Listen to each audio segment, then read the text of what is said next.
president, Tracy Freeman, who's on, is the president of the club. Do you want to kick it off? Sure. I'd like to welcome everybody. I'm so excited that everybody who's on this call is looking to learn, which is our greatest hope, is to share this driver proficiency program with everybody. And I think it's going to be fun to learn together and a way to grow forward and have some fun for the first time in a while. And I really appreciate everybody attending this evening. And I can thank the executive committee for pulling this whole thing together. You've been terrific, and Bill Vendetta for bringing this to our attention and having gone through the program. Bill really found this to be not only level 1, but he's gone through all 3 levels. He really found it to be a huge benefit to his driving career. And so we're going to move forward with it. And you just heard Jerry say, the more the merrier. And I think if you want to do the program, we would like to have you. We would like to know that you would like to be committed to the program. But for those of you that think maybe there might be just an educational piece to it that you'd like to be involved with, that too is also available to you if you decide to do the program at a later date. So with that, I'd like to very much welcome Jerry, who is going to be our evaluator in September at Fair Hill.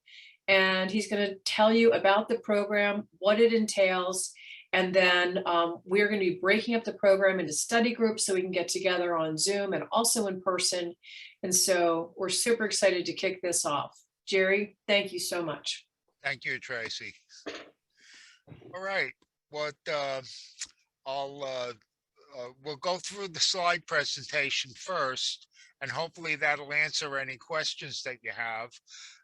Debbie said that if you want to type them into the chat room, she'll ask them at the end, or you can ask them yourself at the end. But let me go through the program, and hopefully that'll answer any questions that you have. And I'll go through not only the program, but some of my own personal experiences with the program, and with how much I've learned myself becoming an instructor and evaluator. So when you go to the next slide, Debbie. What the program is, the Carriage Association of America based this program on the British Driving Society program. And many countries in Europe, it's mandatory to go through a safety program like this. And what it is, it's an adult-oriented interactive program, and it promotes the sport of driving based on safety and education. And those are the 2 most important factors of it. And at the end of each level, you get a certificate of recognition of your proficiency, that you've completed all the levels, all the units of each level. And we'll talk more about the units and the levels as we go through it. And next. Why is it important? Well, driving traditions can be lost to future generations if there aren't drivers who practice these methods daily for work and for pleasure. Now, our program is based on traditional driving. That's not saying that somebody who only drives CDEs and has a marathon carriage and synthetic harness can't participate in it. We'll go into that a little further later. But all of our questioning and methodology is based on traditional units. So we'll even if you have a synthetic harness and a marathon vehicle, we'll ask you about how to take care of a leather harness and how to take care of a wooden vehicle. And so we're trying to keep it traditional. And our knowledge should be shared and passed from one generation to the other. And we know how hard it is to draw young people into our sport. They'd rather, go out and jump fences and do other things that are what they think is more exciting than driving, but they've never been on an advanced level course, so that they don't know what excitement is. Um, and safe practices reduce the incidence of accidents. Nowadays, with everybody being so litigious and with carriage horses being so much in the news, especially like what's happening in a lot of the big cities trying to ban them, we want to promote a positive outlook about carriage driving, that it's safe for not only the people but the horses as well. Next. The next few slides are going to be some examples of what we don't want to see at driving things. Some of them are pictures that I came across. Some are pictures that Trish Demers came across. She's another evaluator in the program and a director of the Carriage Association. She actually put this presentation together first, and then was kind enough to share it with me, and then I personalized it a little bit. So hopefully we'll get a few gasps when we see these pictures, and a few laughs as well. Um, Sometimes we go to an event and we see somebody who's a danger to themselves and to others, and we don't want that to happen. So that's what this program is all about. And new drivers, they have no idea uh, where to find a trainer or instructor or driving resources sometimes, so they just going by the seat of their pants. And by you going through the program, if you see something that's dangerous and you go and you approach them and try and mentor them, and they ask, well, what do you know? You can always say, well, I've been through a safety program, and explain it, and hopefully they'll listen to you a little bit. Next. All right. Some of these are kind of extreme, like um, the upper left there. Where do you begin? What's wrong? I mean, have you ever seen shafts just above the horse's knees and hocks and things like that? And there's no blinders on the horse. And when you see these pictures, you'll see one thing in common. Most of the people in these photographs, they're all smiling. And why are they smiling? Because they don't know what they're doing wrong. And that could be a good thing, but it's definitely a bad thing. And in the lower picture, horse is standing there. The carriage is too small for him. There's no reins um, on it, so there's no control if something frightened him, and he could take off. I won't dwell on too many of these. It's pretty obvious, some of the things that we'll see. Next. And here's another example. We see this an awful lot. Uh, it seems the largest person has the smallest mini at at a get together, and the cart is way out of balance. The shafts are going uphill, um, and the pony's very close to the carriage, and it's just not a safe thing. And then when you see her driving, there's absolutely no contact whatsoever, and the the pony can go wherever it wants to go. And by the time she gets any contact with the reins, if he was running away, he'd be gone. So we know that we have to keep a steady contact with our driving equines. It's not like riding. And here's some other examples. Here's the upper picture is another example where the cart is way too big for the mini. And in the lower one, where do you begin? What's wrong with that one? The britching is hooked to the saddle instead of, the holdback straps. The traces are way too long. When he steps forward, by the time the traces come into draft, the end of the shafts might fall out of the tugs, and the breast collar is way too low, and it's again a scary situation. Next. Who would you rather see? Uh, the guy on the left, again, the shafts are way too long.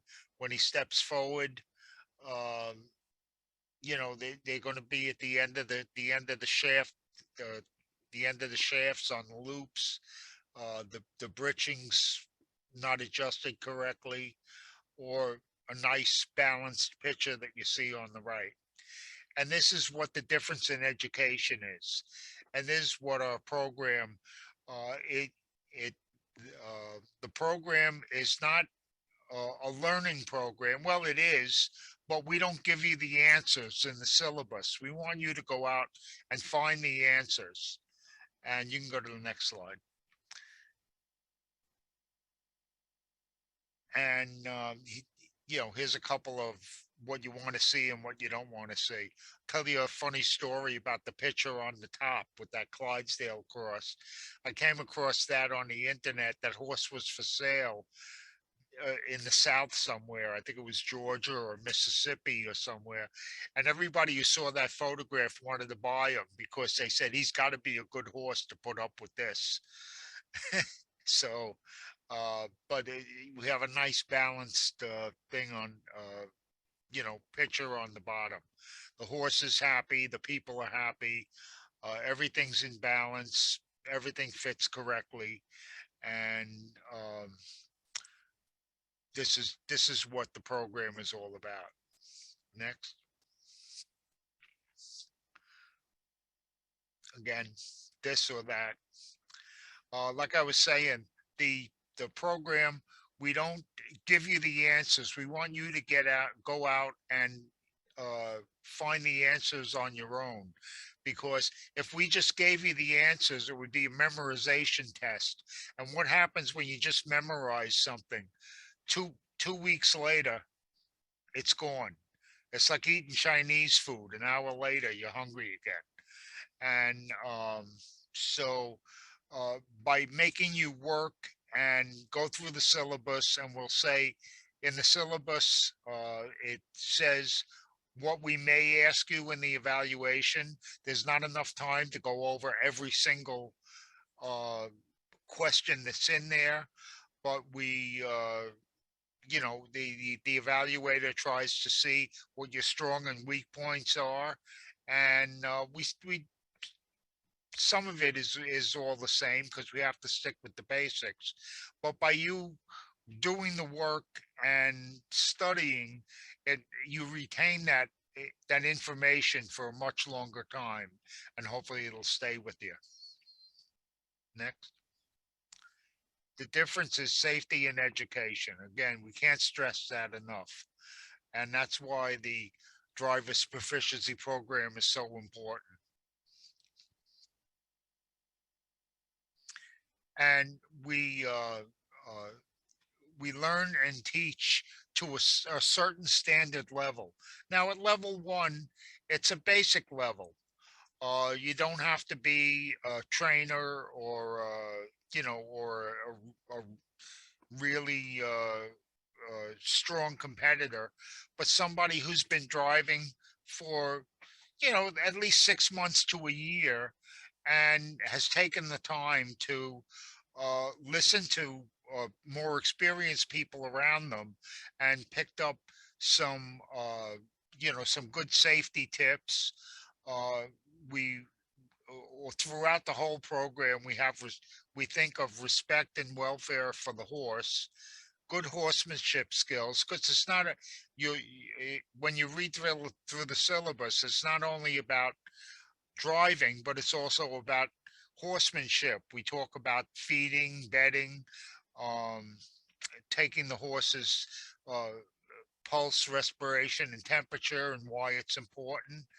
Um, Different ways of why horses need special shoeing to go on the road for safety. you don't have to be a farrier, but you have to realize what is a good shoeing job, what's a bad shoeing job, and what makes it safe for the horse to get on the road. We try and keep it simple, and in answering the questions, try to use the kiss system. Keep it simple, stupid, and you don't have to go into big explanations about everything. Just keep it basic. And that's what we're looking for at level one. And it's a building block approach. If you do decide to go on to other levels, level two and level three, you start out at one and then you build upon that later on. The standard is based on traditional carriage driving practices. Uh, and we based it on the British Driving Society. Now, in Great Britain and some other European countries, you have to do a course like this, a mandatory course, to get a license to drive in public or on the road or go to horse shows. Here in America and in Canada, it's not. I don't think it'll ever become mandatory, but it's a good idea. For the more people who take this program, the safer the driving world will be.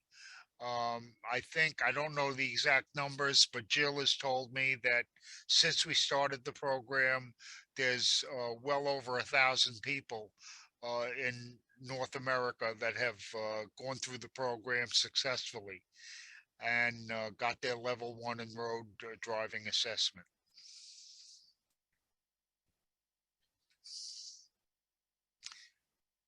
What the program's not. We don't teach you, but we evaluate your knowledge at the time of the evaluation. So it's up to you to do the study work, and that's why it's important. Debbie has done a great job, and the committee, of putting together the program so that by breaking down the syllabus, and you're going to work together. If you work together and somebody is better about shoeing, somebody else is better about harness and carriages, somebody else is very good about nutrition and types of hay and worming and that sort of stuff. Um, that's how you learn from each other. And it can be a very social thing. And you don't have to be an advanced driver, like I said before, or a professional, but just somebody who wants to advance their skills and learn. And everybody learns from this. Um, it's good for everyone to challenge their skills and their knowledge. That's how I started out in the program. When we first came out with it, I was one of the first people to sign up for it. Um, there was uh, a few of the Carriage Association members had traveled over to England and worked with John and Sue Parker, um, and went through did a kind of a crash course um, to get through it.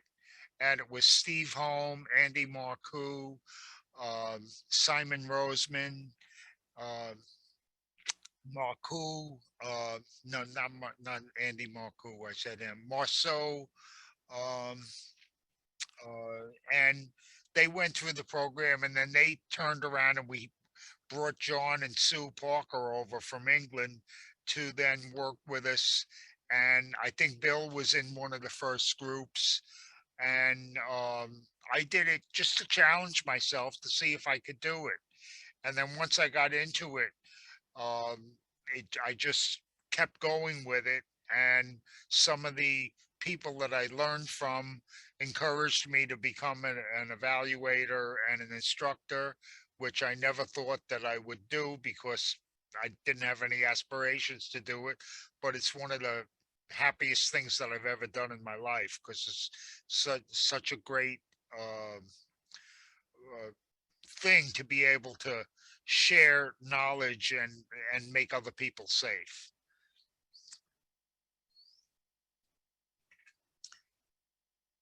You could be a good example of what's good and safe in carriage driving. Like I said, if you see somebody who's not safe, you can go up to them and help. Um, you know that you've met the standard of good driving principles and practices. You present a positive presentation of carriage driving for the public, which is very important nowadays. There's no time limit on working through the levels. You can go as, as fast or as slow as you think you might be able to. And at the end of each level, you get uh, a little porcelain pin that you can proudly, wear on your, on your clothing. Level 1, level 2, and level 3. What level 1 is, it's not for complete beginners, but those who are ready to drive away from home and in company and on the road. It's a competence evaluation that you know how to do things safely. Um, and that means there's not one particular way to do something. If you do something different than I do it, but it's a safe way to do it, that's fine. If you're doing something and I don't think that it's safe, I'll show you a couple of options, and then you can choose which option works best for you. A good example of that is, how to put your reins up when you're harnessing. Um, some people like to tie a knot around the back band. Well, that's all well and good if you tie that knot correctly. But if you don't tie the knot correctly and the horse goes to walk forward when you're putting to, and you grab the reins and the knot doesn't release, now all you're doing is pulling the back band and you have no control of the horse. So I can show you some other options uh, to do so that that won't happen. And, a lot of other different things. And hopefully some shortcuts. Not that we want to do things faster, but you get into a habit of doing things. And as you do it more and more, it's not that you get faster, you just get more efficient. Like I said, I was a farrier for many years. Well, when I first started shoeing horses, it would take me, 2.5, almost 3 hours to shoe a horse. By the end of it, I could competently do a horse, in if the horse cooperated, easily within 45 minutes to an hour. And that was without rushing, just being efficient. And that's how we can do this with our carriage driving as well. And we want you to learn about the parts of the harness and why they work the way they do, and why every strap and buckle has a job. There's very few parts of the harness that are there just for decoration. Most everything has a practical use. And practical driving. Now in level 1, you can hold your reins any way that you like. Um, One-handed, two-handed, anything except put the reins in your teeth. But when you get into level 2 and level 3, now you have to drive from your left hand.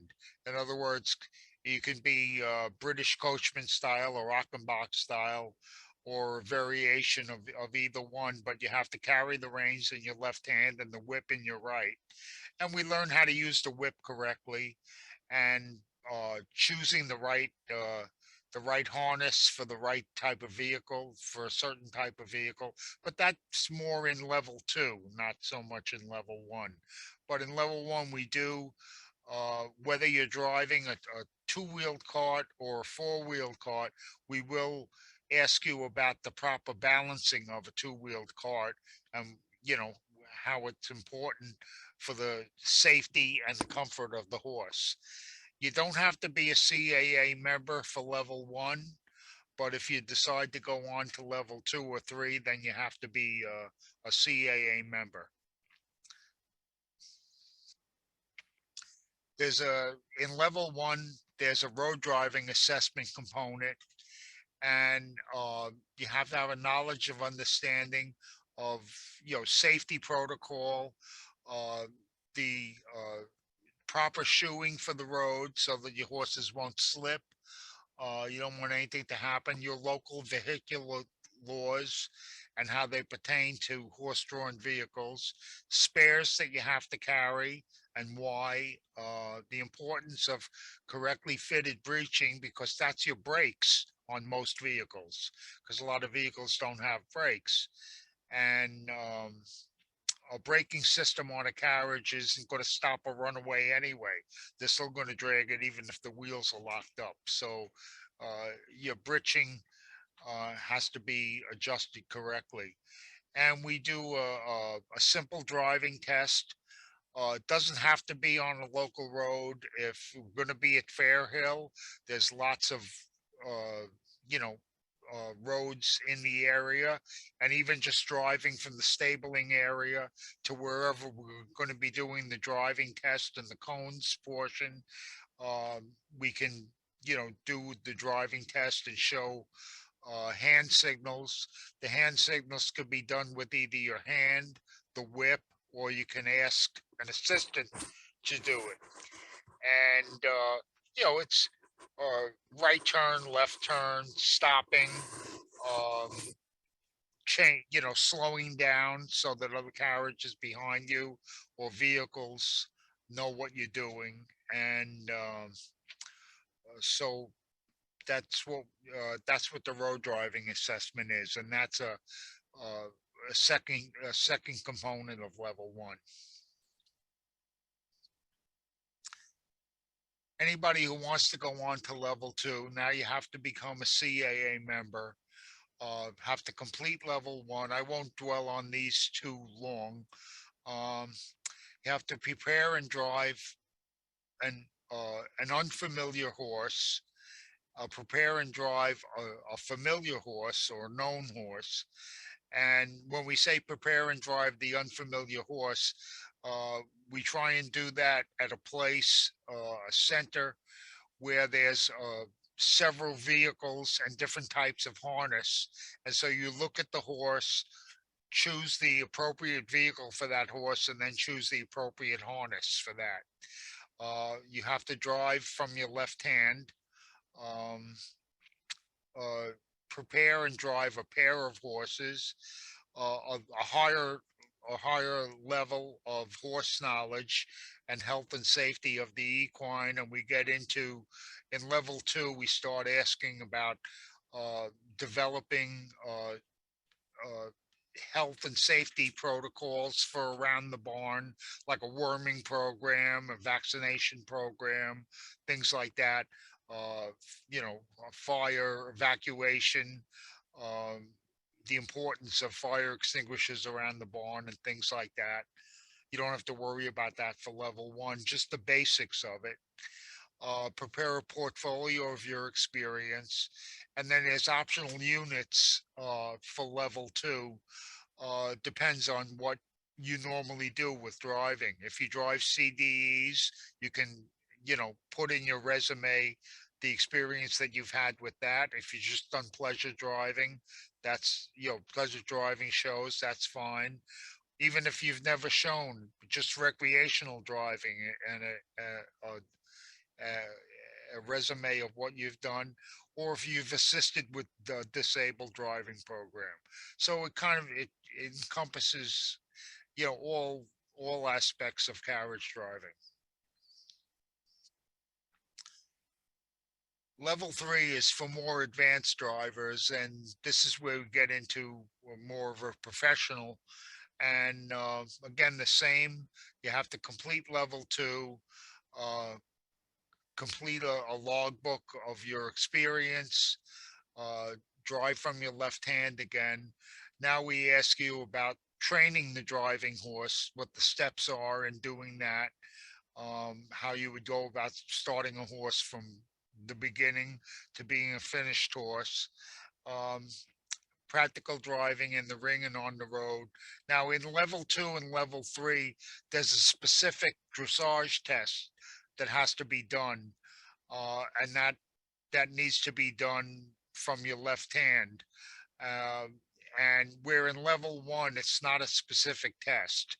It's I ask the candidates to do a simple driving test where we're gonna walk, trot, show different difference in the trots, you know, a slower trot, a faster trot, change direction, halt, salute, things like that. And the same thing in the cones course. In the cones course, it's just level one. It's a very simple course. It's basically to show that you have control. Doesn't have to be done at speed, just at a nice working trot. Um, Maybe 8 to 10 sets of cones, change the direction. But when you get to level two and level three, then of course it's going to be a much more advanced course, more like what you'd see at a show. And the optional units for level three is to drive a known and unknown pair and then drive with 4 lines. And you can choose to do that with either a tandem or a four in hand.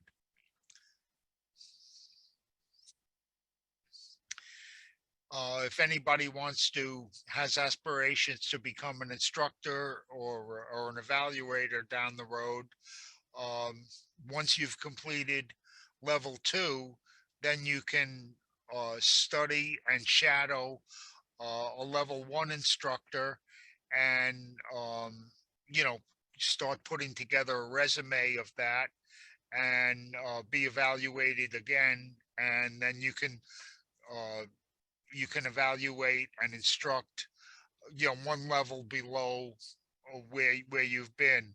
In Bill and my case, we've both gone through level three, so I'm certified, and I've followed enough. I've been doing it long enough that I can evaluate all the levels right up through level three. Um, and it's designed to help those uh, and assist in the teaching of carriage driving. It's a unit-based plan. Uh, you pass all the required units for certification and must have actual teaching experience. Simulations are not acceptable. That was the hardest part for me because I never taught driving before, so I had to teach myself to do that. And part of that was just getting out and doing evaluations, and that's how I learned to do that. I don't consider myself a trainer by any stretch of the imagination, but I hope that by doing this program and offering it, that I've been able to help people learn more about safe driving practices and provide a diary and portfolio of your teaching experience and, you know, observed all the content and everything. But we won't dwell on this too long. Next. What the Brandywine Valley Club is doing is very important to help promote this to their members. I'm glad that you're doing this because it makes everybody in the club safer. It makes all of your get-togethers safer, and safeguard drivers create a safe environment. You encourages more club members to educate themselves and educate new drivers. Um, when a new driver comes to an event and they see somebody who's driving in a correct manner and looks elegant and effective, that encourages them to learn how to do that rather than just drive from the seat of their pants with no contact and, you know, and who knows what else. Um, it reduces the incidence of accidents and incidents that can happen because you know, that gives the club and carriage driving a very bad reputation. And clubs can subsidize clinics and evaluations to encourage the membership to get their level one, which is what you guys are doing, and I applaud you for doing that. That's, you know, you and what the committee and Debbie has put together is fantastic, and thank you for letting me share it with other interested organizations, because I think it's going to bring this up to a whole other level.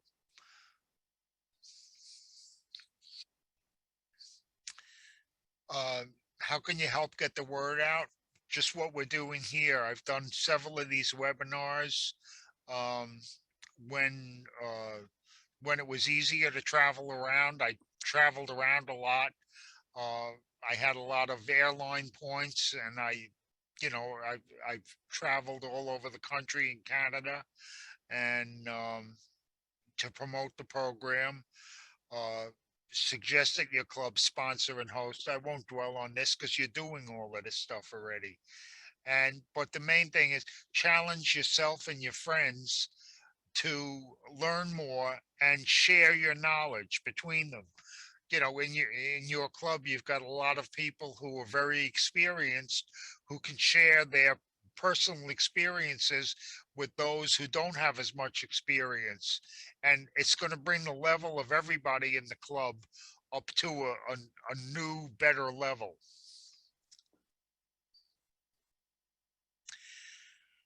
Unfortunately, we never really got the evaluation center program going here in North America just because it's so geographically spread out. But we have changed some of the things um, because of the the the rule that for level 2 and level 3 you have to drive a known and unknown horse. Well, level 1 is easy because everybody brings their own horse. But for level 2, we don't want just unknown horses coming and letting somebody drive them. We don't know how the horse is going to react to that. So, but we can, because there's only a couple of centers in North America at this point. We can, uh, if I'm doing it, if myself or another evaluator are going to be working at a driving stable, we can name that place as a temporary center while I'm there. And if they're teaching driving, we know that the horses are safe, and we can use those as the unknown horses. So that makes it a little bit easier to go on through the levels. But it it the level 1 is the easiest level to get through, and that's where most people go. Um, the very I'm not going to say very few, but uh, a lot of people don't. They finish their level 1 in road assessment, and that's as far as they want to go. I'd like to see more people go on, but it costs a certain amount of money and a certain amount of time, and you have to be dedicated to do it.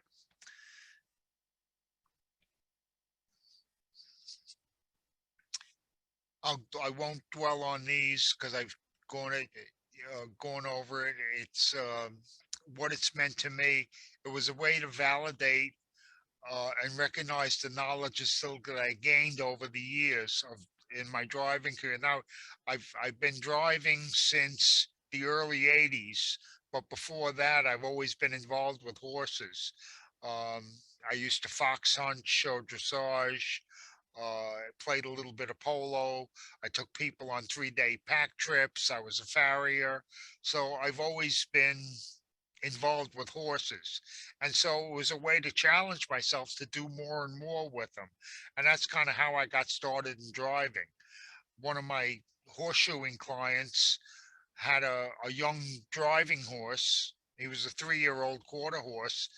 They were moving out of the area, actually to Europe, and had to get rid of the horse by Thursday. I went and picked him up on Sunday, and that's how I started driving. He came with a cart and harness, and nowadays I tell everybody that green and green makes black and blue, but I was lucky I survived it. And I think part of that was just because I had a good background in horse knowledge, and I didn't do anything that would hurt myself or the horse. So I challenged myself to do the program. Um, I'm a voracious reader and watching videos and things, and to try and learn as much as I can. And it, yeah, I love going to museums and the historical aspects of carriage driving and all the traditions. And I've always said that myself and Rita that we're horseaholics. So it's the perfect cocktail if you're a horseaholic.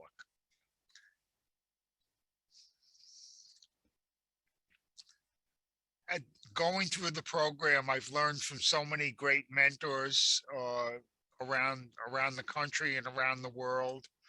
Um, we'll see some of the pictures in the next slide, but and I've got to travel all around the country. I've been to Canada, Hawaii, you know, all over the United States. I've been to England, Germany, France, Belgium, Austria, and driven in those all of those places. And if it wasn't for the Carriage Association of America and this program, I probably never would have done all of those things.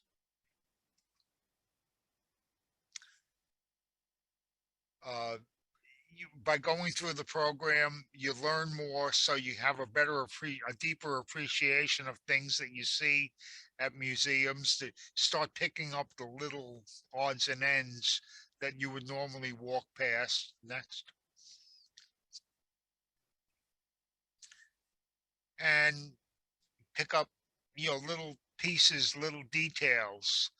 Um, I remember, and Bill remembers when Gloria Austin had her wonderful carriage museum in Florida.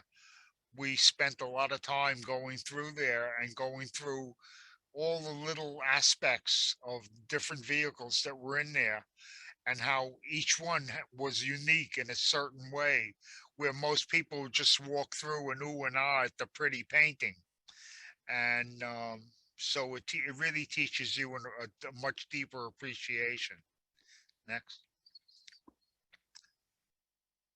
I've had a great opportunity to meet people all around the world, around the country.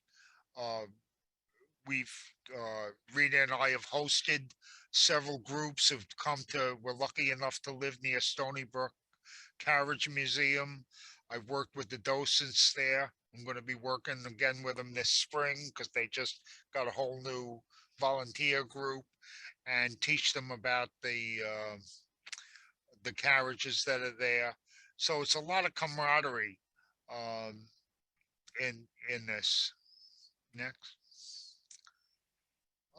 And it's not just traditional British or European driving, but I've learned an awful lot about Western style driving uh, through the Carriage Association and my travels around.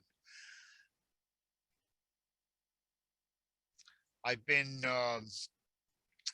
the Carriage Association has what we call a carriage showcase, where we um, evaluate carriages.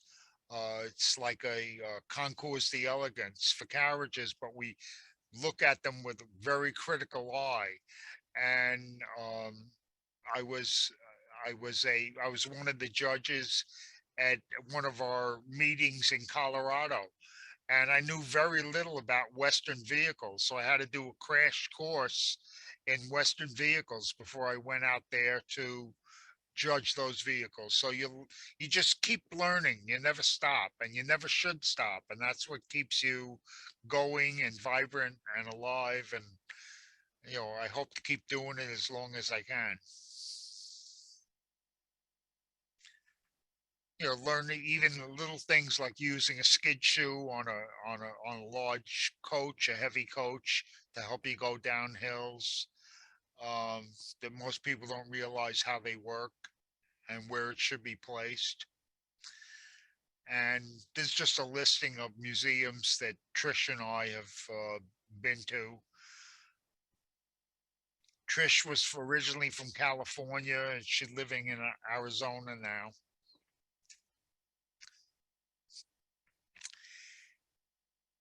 And that this was the first group of people that we got together in Florida, and you could see Bill there. He's standing next to me in the back row, and we have Muffy Seaton there, and Jill Ryder, and Steve Holm, and um, Gloria Austin's in the front row. As Trish is in the front row in the maroon shirt there, and some of the best carriage drivers in from around the world, and we got to share knowledge with each other.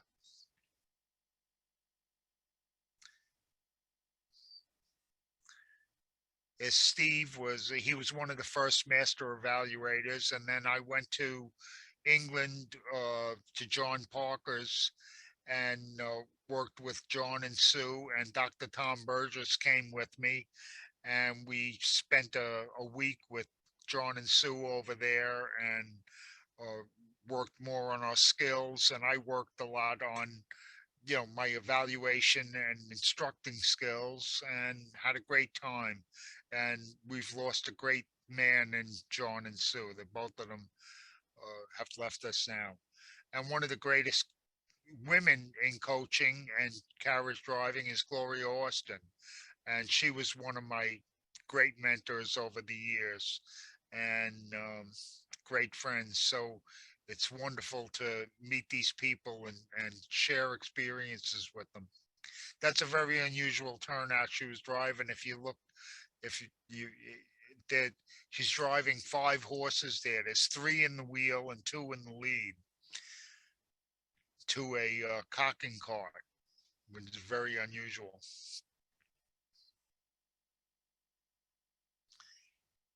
And like I keep saying, it's a challenge to my driving skills, your driving skills and knowledge, learning more about, I had aspirations to drive a 4 in hand. And I finally got to do it. And if it wasn't for the program, I probably never would have. And it, it's just, uh, even if you don't have those aspirations, it makes you a better driver no matter what you're driving, single or pair or whatever. And you make new friends all around the world. I've said that over and over again. This was another group that we had in Florida. I don't know if Bill was in this group. Um, no, I don't see him in this picture. I think this was the second year. But what's important about this picture, the gentleman who's sitting in the front in the wheelchair, that's Michael Muir from California, and he's had muscular dystrophy. And even though he had a physical limitation, um, anybody who's got some limitations, we could still work with you with the program. I've had the opportunity to work at a couple of therapeutic programs where we've had some candidates who had physical limitations. I had one lady in Texas who lost her hand during one of the hurricanes from a live wire, and she was able to harness and put to and do everything with just the use of one hand, and it was really great. I had another lady in New Hampshire who was paralyzed from the chest down, and she was in a wheelchair. So uh, I had her choose an able-body assistant, and she told the assistant everything to do. And of course, she couldn't get on and off the carriage in a normal manner, but we made accommodations for it, and she was able to have the wonderful experience of getting a level 1 evaluate certificate, and that was a really heartwarming thing to do. Up at that, made it kind of brought tears to everybody at, during that time. And I think we're just about over. um, The journey of 1,000 miles starts with the first step, and that's what you guys are doing right now. This is the first step. You're going to get together, share knowledge with each other. Um, by the time I come to see you in September, hopefully you'll be all very prepared, and bing, bang, boom, we'll go through the evaluations and everybody will be successful. And if you're not successful, then hopefully the time you spend with me will be a learning process. and maybe you'll come and try it again. That's Morris Kerr. He was one of the original master evaluators. He was from Canada, very well-known coachman.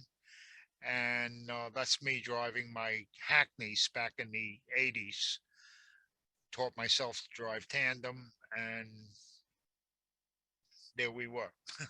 That's about it. I think there's maybe one or how to get information. You're doing this. Um, I think you all have the syllabus already. If you don't, Brandywine can get them for you and distribute them to who's ever interested. Um, Inside the syllabus, you'll see there's a sheet of paper.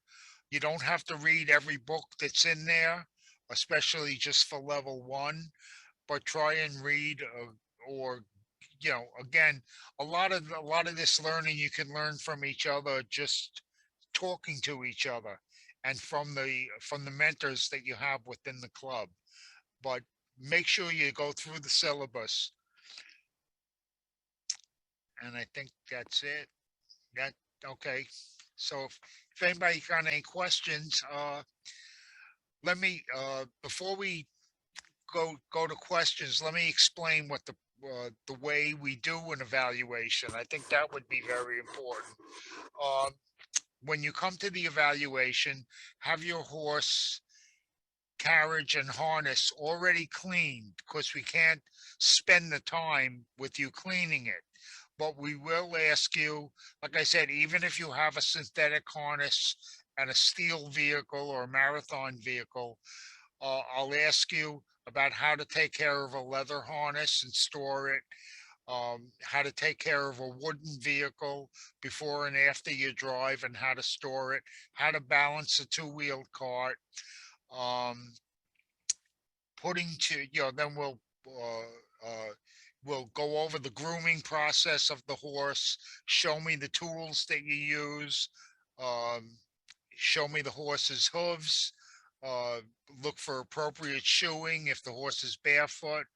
We'll talk about that, and then we'll put two in a safe place. Have a helper with you, because being the evaluator, I can't be your groom. I play the part of somebody who's just asking the questions and and doing all of that. So I can't be your assistant. So have an assistant. Now, another important aspect, if um, somebody who's taking their evaluation, if they're taking their evaluation later on in the day, they can't be your assistant until after they've done their evaluation, because that would be like sitting in, on the questions and you know, hearing all the answers. So you have to work that out to have enough helpers or people who aren't being evaluated. But once somebody is evaluated, then they can help someone else because they've already been through the evaluation. Uh, we'll get on the carriage, go for a drive, continue asking some questions, do the simple driving test and the road test and the road part, do a simple cones course, come back to the barn and take out again. This whole process takes between an hour and an hour and a half, depending on the person and the horse and where we have to drive to. But that's how long it should take. So now I'll open it up to any questions that anybody has, and I'll try and answer them for you.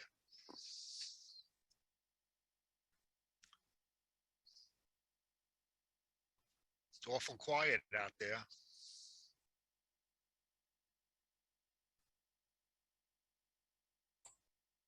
Yeah, we didn't get any questions in the chat room, so just feel free to unmute yourself if you have a question. Yeah, if you got a question, unmute, feel free to ask it and I'll try and answer it. Hi, this is Margaret. So the logistics of signing up for the evaluation, for level 1, you said we don't have to be a member of CAA. But I always thought we needed to purchase the materials from CAA, but I know we need to somehow register with CAA,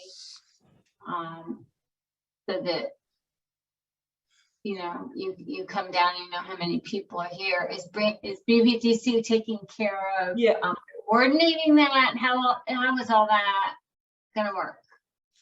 Yeah, Margaret, it's Debbie. We're gonna handle all that. So we can get, the thing is, the club can get a deep discount on the syllabus. So we're definitely gonna purchase that for everybody, like a volume purchase. So we're gonna put together, if you sign up and you officially want to go through to the eval, we're going to put together a package that's going to have materials in it, including the syllabus. And there will be an application form that each person will need to fill out, because I think you have to sign it. But we're going to handle all that, like you're going to pay us and then we're going to pay them, kind of thing. So Yeah, that's a good way to handle it. It's much easier for the office, for the CAA office, if you do that. Now, if you're not a CAA member, the cost for the evaluations is slightly higher. So if you want to become a CAA member, there are many good aspects. You get a copy of the Carriage Journal, you get a weekly newsletter in the email called The Spokesman. It's got a lot of information about it. There's a lot of discounts. You get discounts on books and videos and items in the gift shop. So it's well worth becoming a CAA member. And I would encourage everybody to do it. Gary, Debbie, this is Merrill Walters. I have a syllabus that I purchased in 2018, level 1. The copyright on that syllabus is 2008. Is that still current, or is there a new syllabus for level 1? That one has, there might be a couple of grammatical changes in it, but the basic content of it is still good. Okay. We haven't changed any of the basics of it. We may have changed a sentence here or there to make it a little more clear in the newer syllabus. And maybe I just bought one 2 weeks ago, and it's also copyrighted 2008, and it has revision October 2010 at the bottom of the page. That's the latest one is Yeah. revision 2010. So Meryl, yours should be right on target. Okay, thank you. The price, by the way, for those who are curious, level 1 in this 2018 was $75 for a member and $85 for a non-member. that's for the eval. Yeah. And That's for the evaluation. That's for the level 1, and then That's correct. and then the road assessment is additionally. But if you combine the two of them together, because there's a lot of overlap, it's not worth taking level 1 and then doing the road evaluation at a different time. So we do them together, and I think it's $115 if you're not a member to do them both together. You get a little bit of a discount, and then $105 if you're a member. But we do them both together. It just makes more sense that way. We're going to put a package together, and all the details about the program through our club will be provided to you. So the questions, the application. Yeah. So we're going to package this all together and provide you with details about how to go through the process. So that should be coming out within the next couple of weeks. So for those of you that are interested, we will be posting on the website, Deb. Is that what you want to do? Well, it'll be everywhere. It's newsletter, website. So for those of you that Facebook. are interested, there will be an application. Please fill it out and send it in so that we know that you're interested in being a member of the program. Yeah, send it For in to those- us, not to CAA. Yeah. Sending it into, yes, to us. And then we are going to contact CAA and we are going to take into consideration a number of people that want to do the program. And we are going to be putting together some educational materials and some other study areas where you can learn additional information that will be all part of the program. You'll be included in all the breakout sessions for studying. Some of them are Zoom, some of them are live. Please take a look at the past newsletter that Debbie put together. It's brilliant. And the information is there for you to review. Should you have any questions or concerns about that, we can answer those questions. There is a lot of information on the CAA website. And you'll see once you get your syllabus that there is a listing of books that Jerry was talking about. The listing of books, and we will also put this in a document form so you don't have to worry about writing this down right now. But Google Books also has an access to the books that are being recommended, because some of these books that are being recommended are currently out of print. Some pages may or may not be available for you to personally download. But we as a club get a better discount going through the CAA, which is why we'd like to offer it to you in the manner that we're offering it to you. But if you feel that it's important for you to have that access, you as a CAA member will get a 10% discount, but you have to talk to CAA and get the special code to enter when you're ordering the books, or you will not get the additional 10% discount. But we're trying to save you even more than that by joining the program and giving us the opportunity to give you the basic information back, and then you can build your own 3-ring binder or however you wish to study with our program and add additional things, hopefully find things that will be helpful to other members that want to do this, and share your knowledge, which is what Jerry's been talking about, because we all have something to share and we all have something to learn from each other. And that's why we really, really want to do it. And have this program available to as many people as would like to be participating. So I don't really want to limit this now that Jerry has said that he's available, but I would encourage all of you that are on the call and anybody that you know is not on the call that really wants to be considered for the program to please let us know at your earliest convenience, because we are going to be ordering the information from the CAA because it is their program and their documents that we're going to be purchasing and sharing with everyone here, and giving you a nice tidy package from which to study and a guide from which to participate with the program. So we're really, really excited about this, and I'm super excited that everybody's on this call, and we're open to any questions and concerns at this time. And Jerry, is there anything else that you think that we should cover on just what I was just talking about? No, I think what you're doing is great and making it a lot easier for your members to participate. And like I said, you've got a lot of good people within your club who can share their knowledge with with those who want to take the program. So I'm looking forward to seeing you all in September, and I hope that everybody is very well prepared, because that makes it a lot more fun and a lot easier for everybody concerned. So I would say that April 20th is our first kickoff Zoom meeting. We will have a Zoom classroom style meeting every month with the exception of June. And on the 25th of June, we will have actually a live demonstration that participants will be able to engage in. So we have somebody that's going to actually demonstrate what will happen during the evaluation. And we'll follow that with a series of months with more Zoom to cover the syllabus, and then finally the eval. So when you look at the cost on the website at the CAA, that really is just a bare cost. It doesn't include the cost of an evaluator coming down and a lot of things that we will be putting on to prepare you to basically have a successful experience. So I think when you look at that and you say, well, I have a syllabus, or, you know, I have this, the program is not going to be $70. But Debbie will put that all together in a nice package.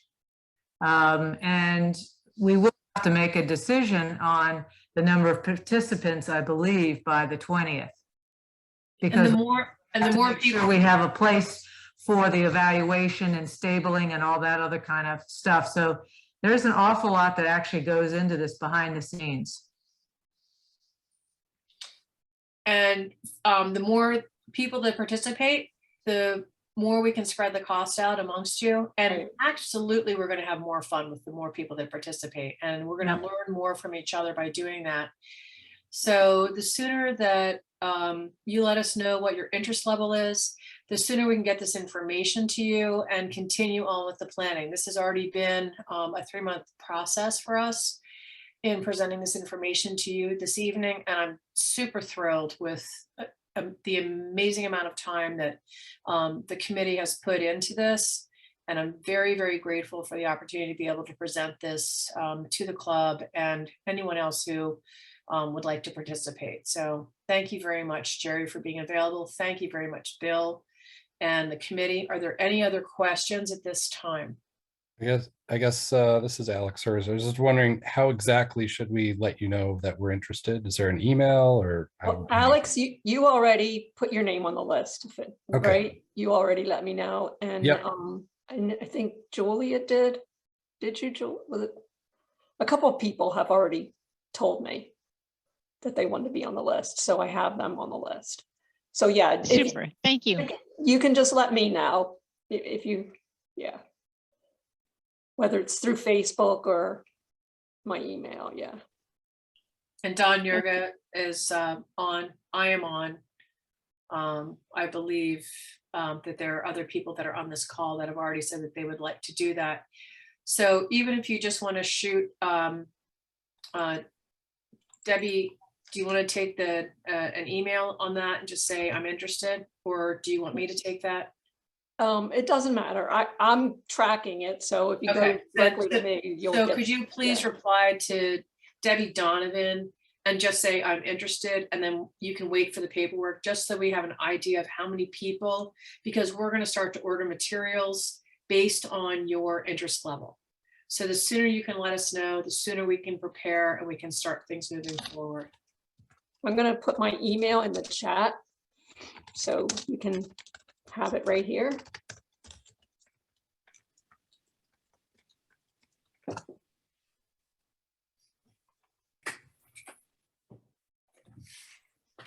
And I'll confirm that I've got your name.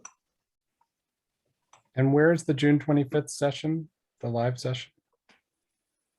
That's also going to be at Fair Hill. Fair Hill. As we speak. Okay, great. And I will be recording all of the Zoom sessions, including this one, and we'll be making them available. So if you can't make one and you didn't want to miss the information, you'll be able to watch it later. And just for the record, Making the Zoom sessions available to non-participants as well. Right. Right. Oh, yeah. Yeah. That's All an this, important element. everything we're doing up until the evaluation is available to anyone and everyone. And, you know, you might be saying, well, I want to learn all this stuff and I'd like to, you know, have the advantage of hearing about all this stuff everybody's learning, but I don't know that I really want to commit to taking the evaluation. That's fine, you know, and you don't have to let me know your name for that. We just need, you know, as Tracy said, we're trying to work through the budget right now and how much we can spread the costs across all the participants. So we really need you to commit in the next couple weeks to taking the evaluation so that we can then come up with a final price for everybody. and for those of you that have not joined the CAA or have been on the teeter-totter about that whole thing, there is an enormous amount of information. There are videos, there are books that you can order, there are DVDs that you can rent. There's 1,000 hours of information on there plus. So you can, for your membership, a lot of that is a nominal charge. Some of it, a lot of it is free, little videos on, how to hook up your pony. They're all free on the CAA website. So please take the opportunity to learn from what the CAA has to offer. If you've got questions and concerns, they're a wonderful, wonderful resource. And that's why we're trying to really push this program forward so that we can educate as many people as possible and just have some fun doing it. That's why we're here. This is our hobby for most of us. And we want to have some fun.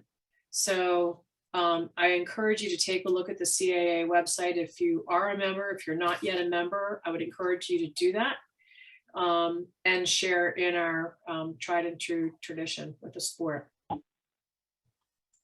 Can I just mention one thing? On the CAA website, there's a whole section for members only that has a lot of information that previously you had to pay for. Like if anybody owns a Brewster Carriage vehicle, we have a Brewster database now that we put together that is free to Carriage Association members. So if you've got a Brewster vehicle and you have the serial number of it, you can go to the members only website, section of the website, go to the Brewster database, type in the serial number of that vehicle, and if it's one of the vehicles, which it is most of them that they made, there was a few books that got lost in fires over the years, but you can find out who the original owner was, when it was made, what the original equipment was on it, and all of that kind of information. Plus, being a CAA member, they have wonderful trips all around the world to the Windsor. This year, we're going to the Windsor Horse Show, to the Netherlands in September. In June is going to be a traditional day of driving in New York, in Wethersfield, New York. And these are all great opportunities for your membership, plus the award-winning Carriage Journal magazine. It's well worth the few dollars that it costs to join the association.